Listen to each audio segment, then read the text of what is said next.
recording. Oh, yes. Thank you. Let's start over. Start the recording. And thank you for coming to the June 27th Los Osos Community Advisory Council General Meeting. I'm going to do a quick roll call. Andrea Luker. Present.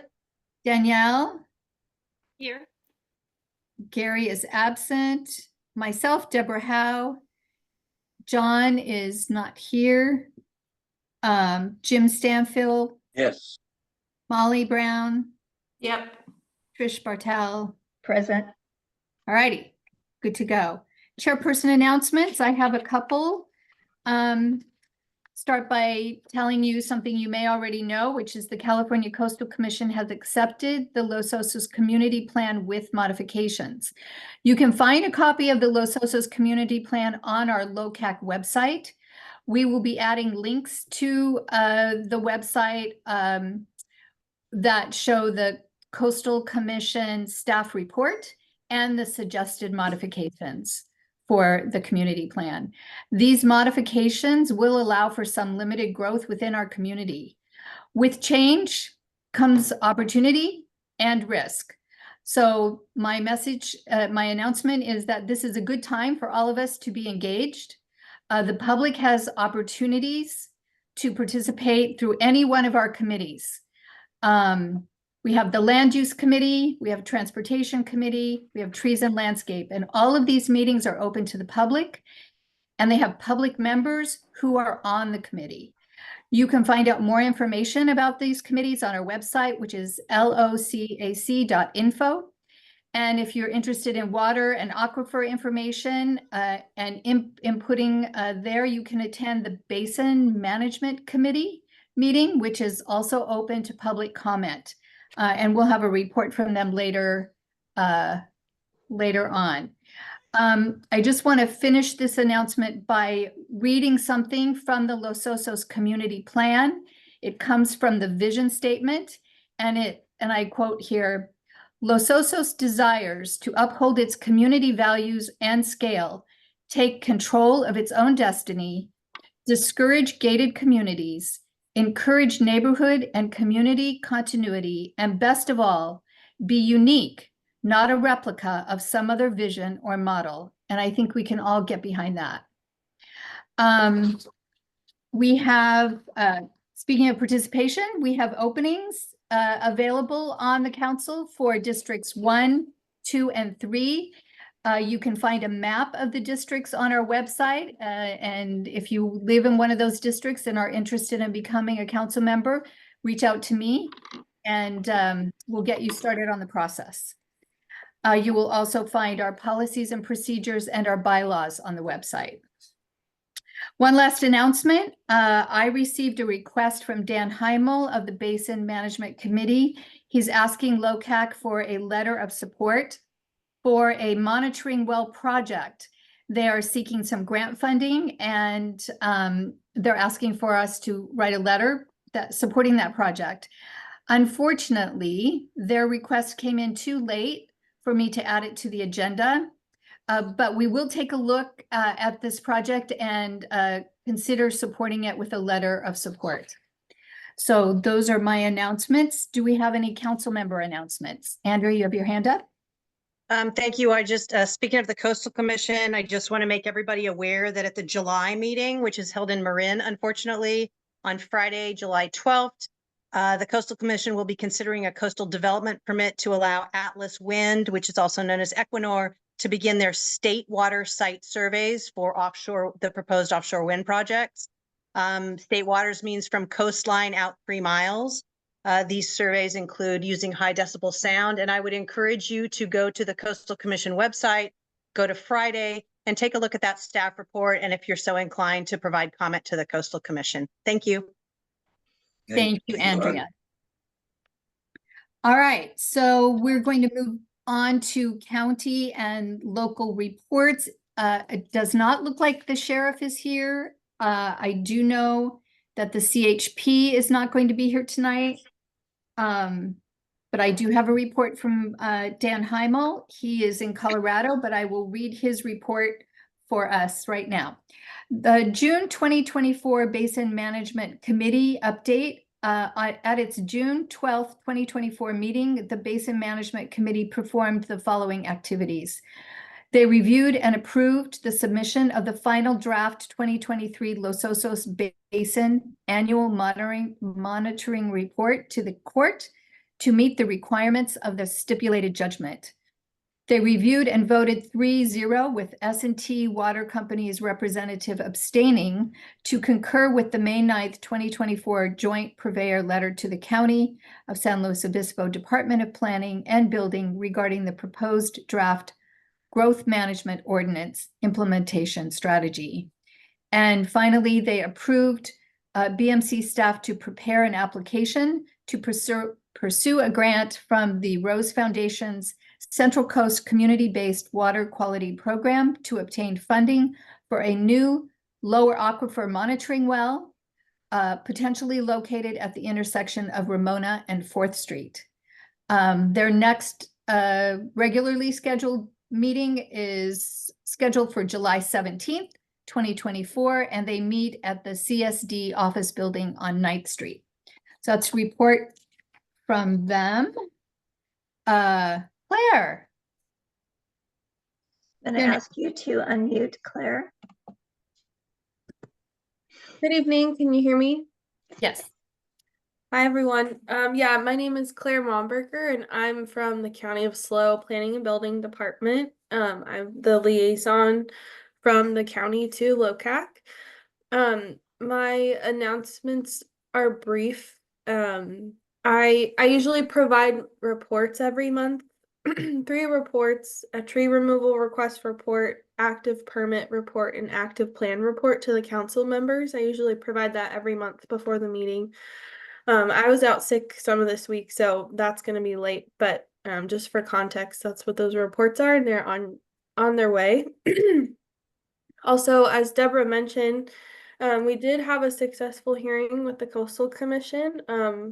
Our amendments to the Estero Area Plan, which included the Los Osos Community Plan, were certified with some suggested modifications. That last part, suggested modifications, means that the documents have to come back to the County Board of Supervisors before they are finally approved and implemented. And so we are anticipating that the Board of Supervisors will have a public hearing on the what was certified and the suggested modifications in October. And at that October hearing, they would also discuss a growth management approach for the community. So that's the extent of my announcements, but I also can be available for any questions related to that. Great. Thank you, Claire. Mhm. Thank you for being here tonight. Happy to be here. All right. It doesn't look like Supervisor Gibson or Blake Fixler is here. Trish, did you have a comment? I do. Claire, the question I have is, you said there'll be like a town hall meeting on the plan in October. Does it then, after October, then does it go to the Board of Supervisors for final vote, or do they vote on it first? And what's the steps? I mentioned there will be the public hearing in October. So on the amendments and the suggested modifications. So at that hearing is when the board would either approve or deny the plan with the modifications that Coastal asked for. Okay, at the same time. Okay. Yeah, on the same day. And then within a certain time frame, that has to go back to the Coastal Commission for final certification, and then implementation can happen. Okay. Mm-hmm. Wow. Okay. I didn't realize it had to go back to the Coastal Commission again. Yeah, because if you think about it, the document has changed, so they need to make sure that our county, our supervisors are good with those changes, and then it's officially done in everyone's eyes after it goes to them. And how long do you think that might take? Well, we have until there's like an expiration date. I think it's December. So Okay, we would take that, or coastal staff would take the, if all goes well, if it gets approved by the board, coastal staff would take that to the commission in December. okay. Mhm. Thank you. Anything else? Any council members? Andrea, you have a Andrea. question for Claire? Yeah, yeah, I'm gonna say it's loosely related, but I did listen to I didn't attend that day at Coastal, but I did listen, and I think one of the things that's a little bit concerning, and Claire, this is not about you or the county really, but it just seems like I won't say that the decision was predetermined, but it seemed like the coastal commissioners in general were extremely anxious to get on with the hearing. And I find that, for such a large organization that is extremely powerful at this point in California, I think it's really concerning. And I'm not sure what we can do about it. Well, we can do something about it as local citizens. We can comment to the coastal commissioners, but it's funny if those meetings are all recorded. So I would encourage you to listen to that meeting and just, see if you are catching the same vibe that I caught. Thanks. Thank you, Andrea. Okay, again, no Bruce, no Blake, so we'll just move right on to the CSD. Chuck. First, Chuck. Oh, there you are, Chuck. I'm going to ask you to unmute. There you go. Thank you. First, I would echo Andrea's thoughts and observations about the Coastal Commission. They did seem in a hurry that day. And to the Coastal Commission actions, the action they took was a 20-year time frame and a growth not to exceed 1% each year. There's some key steps coming up. The growth management ordinance obviously will be a big thing. I think that's annually modified, passed. And so there will be discussions around that. I don't think growth will start at 1%, honestly, because we don't have a rolling 5-year average to look at the sustainable yield use. And that's, a point of discussion. But I would encourage the community to stay involved with the growth management ordinance. And to that point, Deborah, you mentioned a town hall. And Mr. Gibson did say at the last Basin Management Committee meeting that he would be amenable to sponsoring a town hall out here to discuss all of these things that probably should have happened before the coastal hearing. Maybe there wouldn't have been so much angst at that meeting. I don't like fear-driven meetings, and that was a lot of what that was.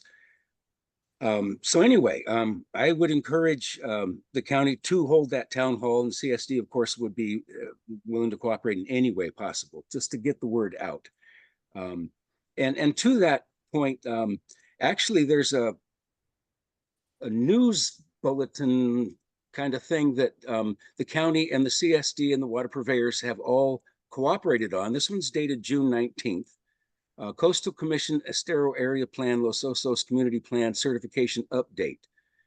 We plan to put this out periodically as these negotiations over the growth management ordinance go on.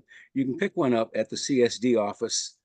Basically, and it runs through the coastal's actions and what happened, the key policies from that June 13th action, the residential growth rate capped at 1%, a requirement for development to comply with the community-wide HCP, a requirement for development to be served by a sustainable wastewater treatment system, the Title 19 requirements.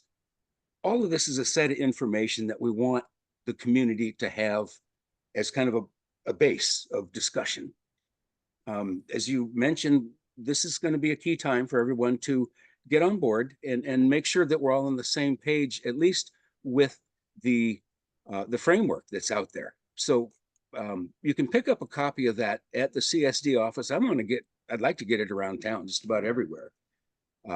So that is growth management ordinance, something to pay attention to as we go.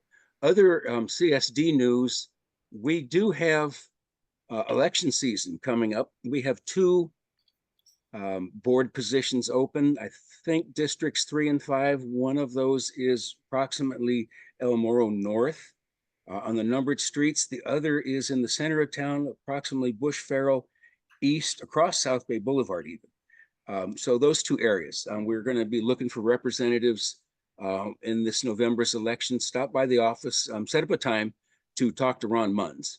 And if you want to know about the CSD and how to help and what we do. Other things that we need to talk about, the Water Resiliency Intertie Project, which would connect Los Osos with State Water Project in the Churro Valley.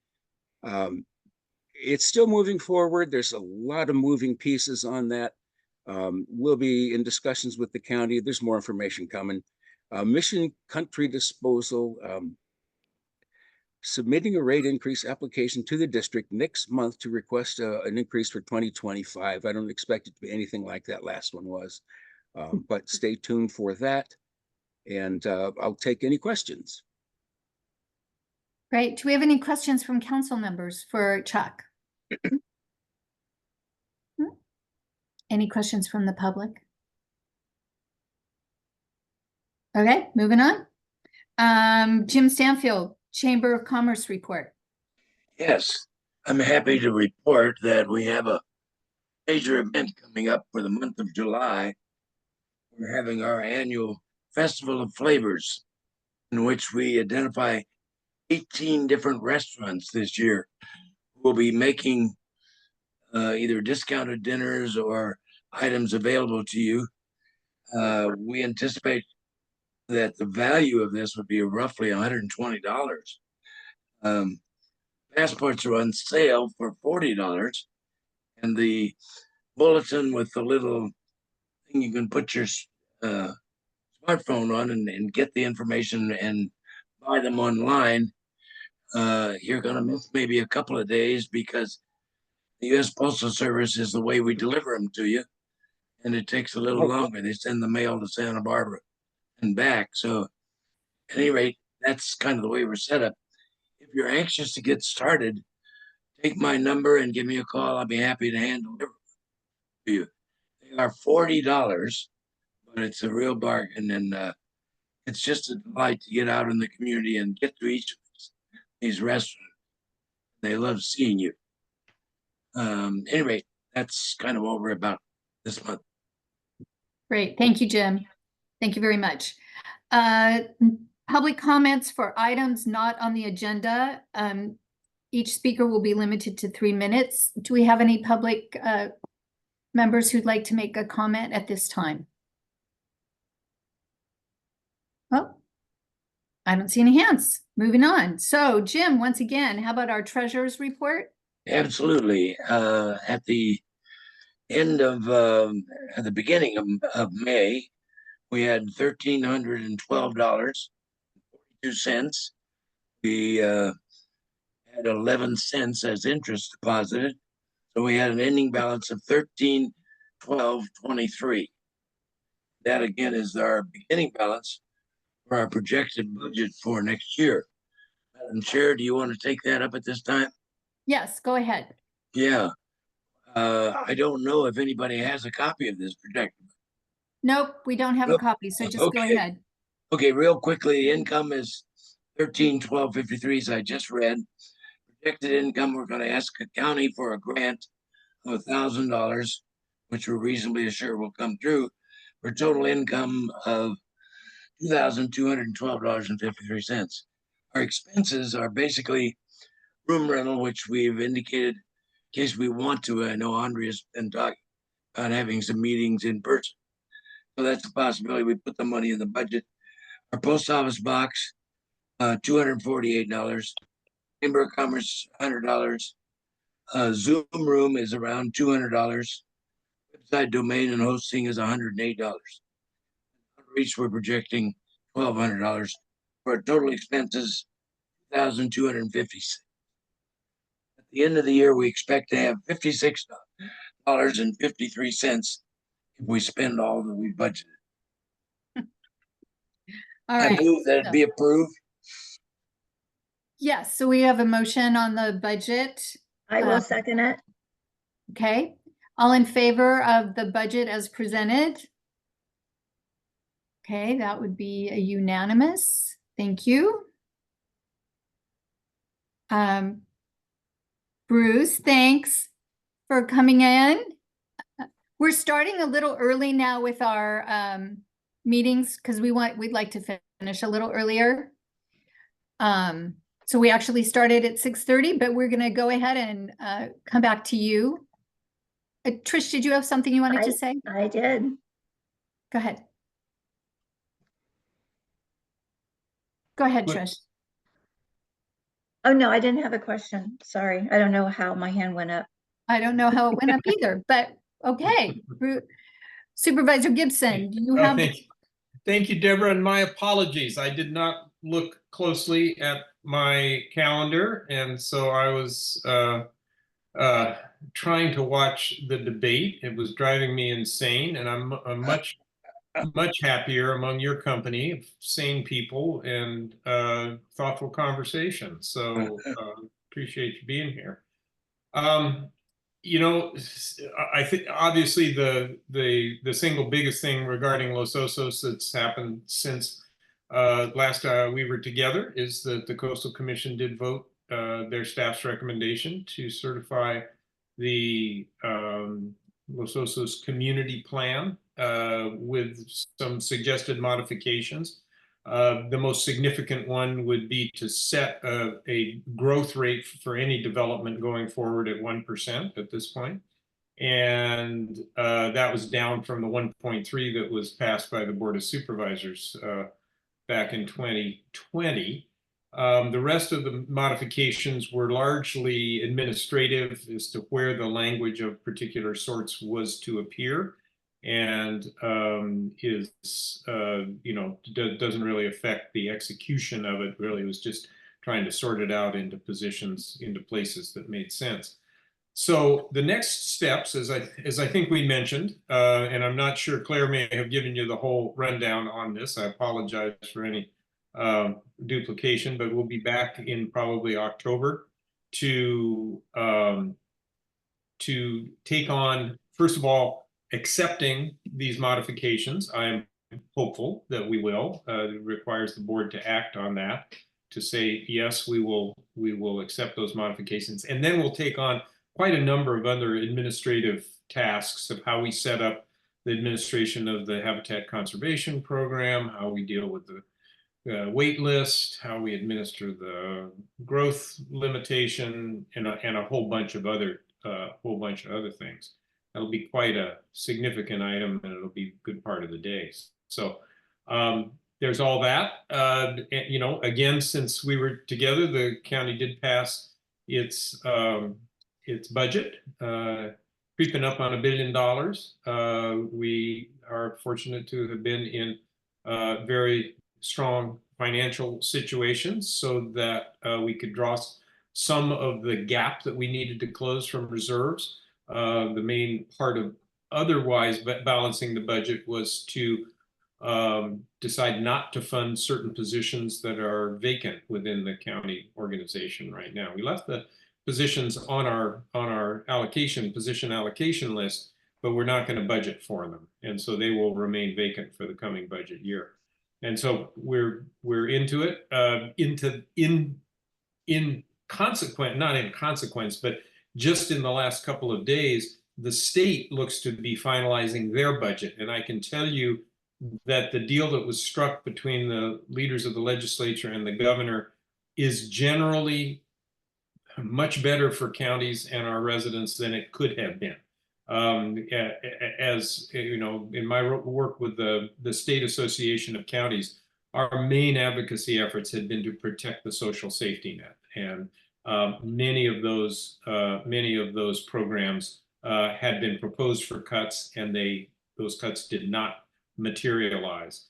The biggest immediate piece that I think is important is that the budget for next year includes another $1 billion for the housing, homelessness, and something program. I don't know what HHA, I can't remember the words of HHAP, but it's the main program that's been funding homelessness services in the state, and that will receive another $1 billion for next year. That's very good news for counties. So there's that. And then I was in Sacramento yesterday testifying as a witness for Senator Laird.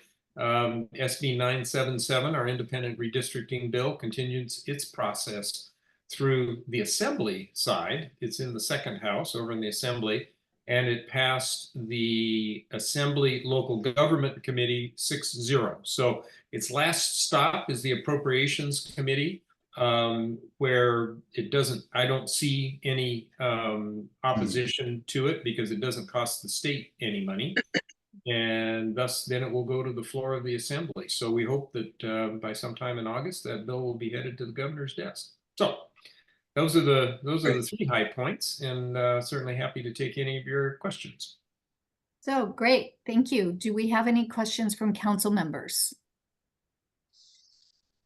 Not seeing any questions. How about any questions from the public? You can raise your hand. I don't see anything there. So I think we're good.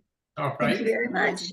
Well, again, a pleasure being with you. I do know that, at some point I know I will have a call with Cabrillo Estates representatives who are interested in next steps on a grant proposal. Looking forward to that. I'm available. I am going to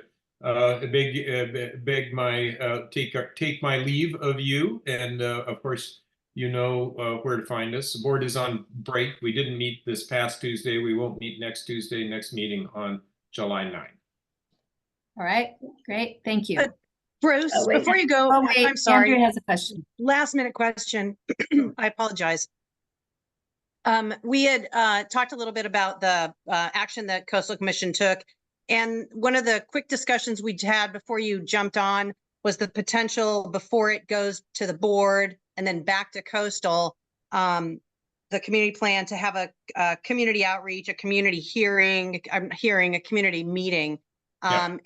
And I think you're aware of the interest in that, and how best to have that, to make that happen. Yeah, so I've talked to planning management about that. I think what we'd like to do is, as we tee up the item that I'm understanding will likely come in October, that sometime in September, we'll just call a town hall meeting along the lines that we had called when we were discussing the sewer. And again, I was suggesting that there are a number of different parts. One of them is the local coastal program, the community plan itself. Another is how the habitat conservation plan will be administered. A third is how are we going to deal with the payment of new development for its share of the sewer system. A fourth is how are we technically going to manage the wait list that exists. And my vision is that we would have the right staff manning stations in the room. We did this at the middle school a number of times for the sewer, but we'll have a chance for folks to circulate among a variety of stations to get information and ask questions. Then we'll convene for a bit of a presentation and some question and answer. So we'll do that in August so that everybody's prepped up, in September likely for, anyway, about a month before we expect this to hit the board. We'll try to get one of those together at the right venue. Thank you. Great, wonderful. John John, has you have a his hand question? up. John, I'm going to ask you to unmute again. John, can you unmute? I did Okay, see I'm that. sorry. Bruce, I apologize for being late. Did you talk about the board action regarding recycled water at the 4 Oh, yeah. complexes? Forgot. I Yeah. thought that was a very significant potential there. Well, and Blake prepared me a set of notes that I roundly ignored when I started talking. And he had that right up at the top, right? At our last meeting, we let a contract to actually do the construction to connect Monarch Grove Elementary, the Los Osos Middle School, and the community park to the recycled water system. The biggest one so that they can water their turf areas with recycled water. The biggest one of those is the middle school. And that's going to be a direct offset of water that would otherwise be pumped out of the ground. So we're excited about that. And the bid came in rather more than we expected it would, but there are reserves. It's all part of the wastewater facility reserve funds. So we'll be able to cover it. And my understanding is construction starts within months. I'm not sure exactly when the go live date might be. Great news. All right, great. Good question. All right. Do I see any more questions, last minute questions from anybody? Okay. Supervisor Gibson, we'll let you go. All right. Thanks so much. Y'all take care. We'll see you next time. Thank you. Mhm. Thank you. All right. So we were just on our budget, which got approved for 2024, 2025. We're now move on to committee reports. We'll begin with land use, Molly Brown and Trish Bartel. Molly, since I was in Croatia, I'll let you, Okay. So we had some technical and user difficulties with our last meeting. So we tried to host the meeting, but there were technical problems with the Zoom. So we postponed everything, and it's going to until this July 1st is our next meeting. So everything's been continued. All right. Well, there you go. These things happen. Trees and landscape. Andrea, John. Thank you. We met last Thursday, and it was a little bit of a quiet meeting, but we had all our members present. We have invited Kip Morris, who is with County Planning, to come to either our July or August meeting and answer some pre-supplied questions regarding the HCP and specifically how it's going to affect the tree planting and landscaping issues that we make recommendations on. So he's a Los Osos resident, and he was on our meeting here, LOCAC, a couple of months ago, and he's agreed to do that, especially if we provide some questions ahead of time. And so I would encourage anybody that's interested to keep an eye on our agendas to take a look at that. And I'll keep you posted when that's going to happen. Again, probably July or August for the third Thursday. We don't have any projects at this point, but I always like to turn it. But we have a couple in the hopper, and I always like to turn it over to John because sometimes he even surprises me on what we have in the hopper. So, John, I don't want to. I sure you might have something. So, turn it over to you quickly. Well, there's two projects that have surfaced recently. One is in front of Los Osos Valley Nursery, where Hope has suggested to us that we may collaboratively plant trees along her frontage, and we would hope to have the cooperation of the county. And we want to make sure that we plan on Hope's side of the line. But that's one that we're working on. And the other one is the potential to plant from Broderson back about halfway to Palisades and plant some trees along that frontage. We recently contacted the property owner there on the north side of LOVR, the folks from LA that own the property, next to the mobile home park, or maybe they own the mobile home park. I'm not sure which, but anyway, we have an early dialogue to talk about planting trees there. So that's all I got. Cool. Great. I just have a question. Hey, John, when you're talking about planting trees around where Hope is, just know also that the active transportation is, looking at bike lanes and all of that. So in case we needed easement, just, push it back a little bit more into Hope's so that in the future, when the trees are big, that there's not an issue. We got to make sure of that. Yeah. Yeah. Thank you. And I would say the same thing about Los Osos Valley Road. That is where we would like to, and is planned to have a separated bike pedestrian path separated from the road. So we would maybe would be on the other side of the trees. I don't know. It really depends. And again, working with that property owner, who I believe is Cersei, and they don't own the mobile home park anymore. However, we have, when I say we, my transportation committee has talked to them about putting in trails within their property, and they're very agreeable to work with. Yes, So it seemed to be. I'm sure we can find a overall solution. I You got feel a joint active transportation tree and landscape committee meeting coming right up. I think so. Yes, Could I think that's happen. an Very excellent good. idea. So, I have a Andrea, question. just two quick things from me. Number one, do you meet on Zoom or do you meet in person? Tree and landscape, Yes. Zoom. Okay. And my other is, because we have some new people here, could you explain what HCP stands for? The Habitats Conservation Plan, and it's basically has to, well, gosh, is Claire still here? Claire's still here. You know, I'd love to go farther, but Claire, I bet you have like a 3-sentence like elevator speech ready for this. You know I do, Andrea. I know you do, Claire, and I wouldn't want to take that away from you. You're so funny. Yeah, so the Los Osos Habitat Conservation Plan is like a community-wide conservation plan that's supposed to protect the habitat of the shoulder band snail, a manzanita tree, and a kangaroo rat, all threatened at least and endemic to Los Osos. The plan is paired with an incidental take permit from the U.S. Fish and Wildlife Service, and these were both approved for a 25-year term for the community this year by the Fish and Wildlife Service.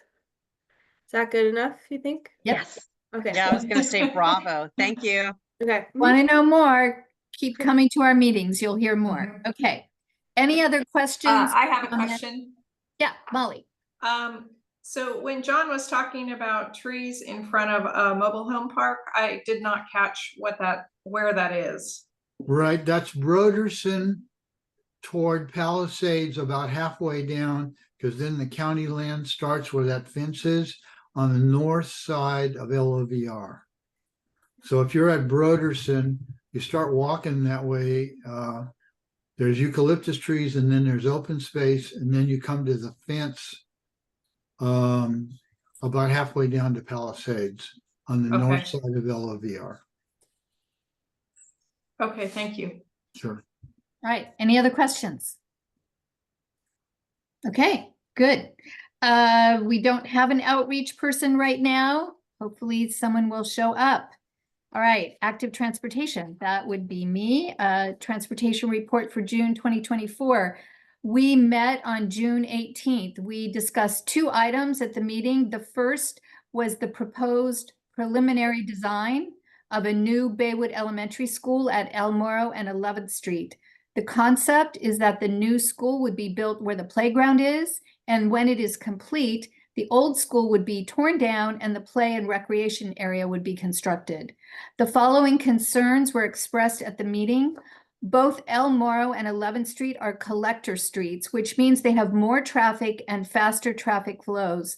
The new design shows the drop-off for children to be on 11th Street. Right now, 11th Street doesn't even have a sidewalk. Okay, this is one of Baywood's busiest streets. Also, a new parking lot for the school would be added at the corner of 11th and El Morro. Both of these would increase stop and go traffic at these already high traffic sites. In addition to that, there are also increased pedestrian and bicycle traffic at the corner of El Morro and 11th due to the El Morro bike path, which runs from Los Osos Middle School and ends just before that intersection at 12th Street. This would increase even more the amount of pedestrians and cyclists, and obviously increases our safety concern for that corner, for that whole entire area. We also have very serious drainage issues along El Morro at 11th Street, 10th Street, and 9th Street. All of these issues would be increased when the area along 11th Street is paved for the new school. So it would be paved with a sidewalk and also paved where they would have the new drop-off area. So we would have even more flooding in that area on El Moro. Ryan Pinkerton, who is the Assistant Superintendent of Business Services for San Luis Coastal, will be joining our July meeting. We're going to be discussing with Ryan the concerns of our committee regarding safety at the school. So if you're interested in that, please feel free to attend our next meeting. We meet the third Tuesday of every month on Zoom. We also discussed making a list of areas that could serve as future bike and pedestrian trails. We would like to preserve any right-of-way easements for these potential locations so we could connect trails throughout the community. These locations would be sent to the county and the current Bicycle Advisory Committee for inclusion in an active transportation plan for Los Most of Osos. our committee reports. Sometimes what happens is these areas where they can be the dirt roads or paper roads, if you will, homeowners will ask for the county to vacate the easements, and then that sort of blocks us from creating these trails or bike paths. So we want to put a stamp on it. Please, this is where we want a future trail. So the county knows, don't give that easement away in the future. So that was our meeting, and I'll entertain any questions if you have any. All righty.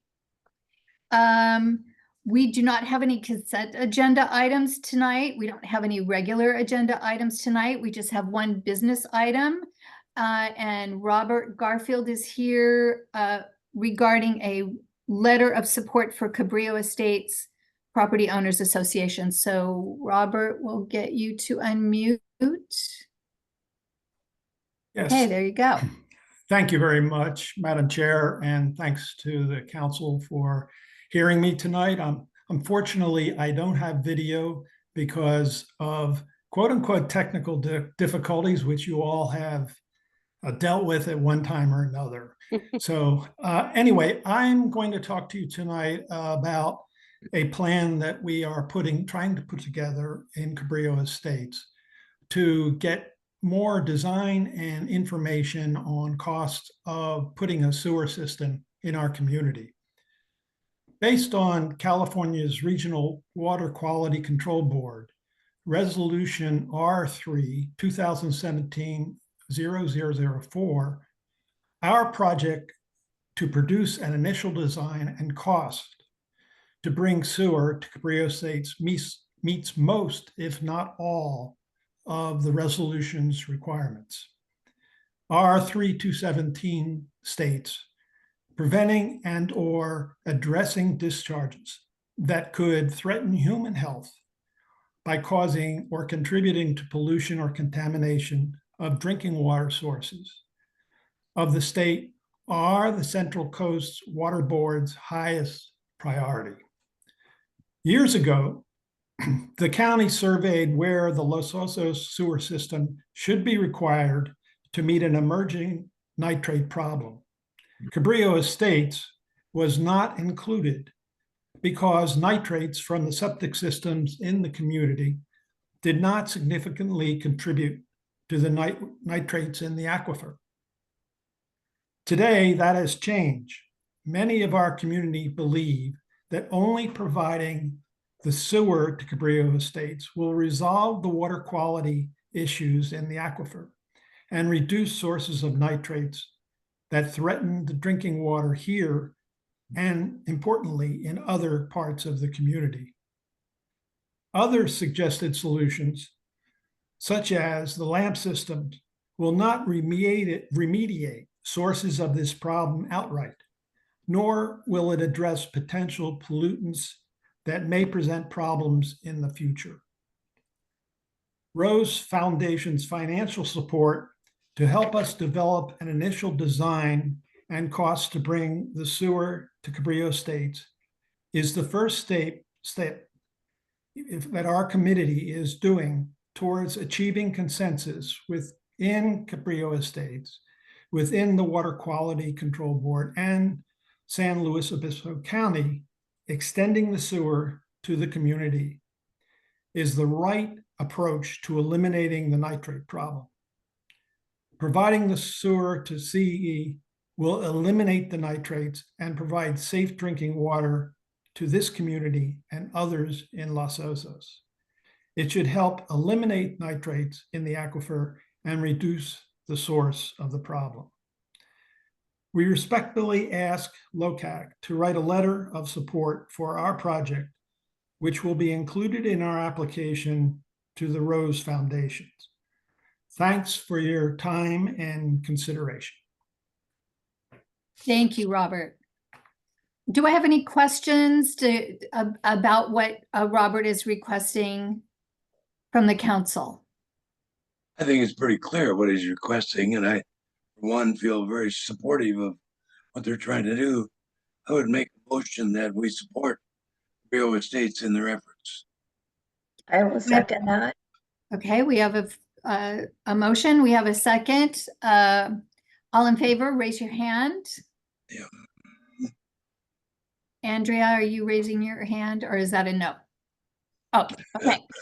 All right. Yeah. So, No, that's, We yes. do have a question from Danielle, or were you just raising your, okay, sorry. all right. No questions, but all raised hands. Is that correct? Correct. All right. So, Robert, I think you're going to get your letter of support from LOCAC. Great project, by the way. I think that's just a super idea. And the great thing about it is that all that effluent that goes to the wastewater treatment plant will get recycled back into the community. So that's also, it's a win-win. Yeah. Andrea, you had a comment? No, I just have a real quick, yeah, just a comment. I'm hoping that either Robert or Deborah or Trish or somebody that's in Cabrillo will just kind of keep us posted. I'm extremely interested in this. We will. We Yeah, absolutely absolutely. will. Thank you. You got it. Okay. Not seeing, I think we're good. We can Adjourn. adjourn. Thank you all for coming tonight. I appreciate your participation, especially at this this kind of a night where we had divided attention. So I appreciate you coming. Thank you all. Thank you. Great meeting. All Thank you right. very much. Good night. Good night, everyone. Thank you. Good night. All right, well, you made quick work of that.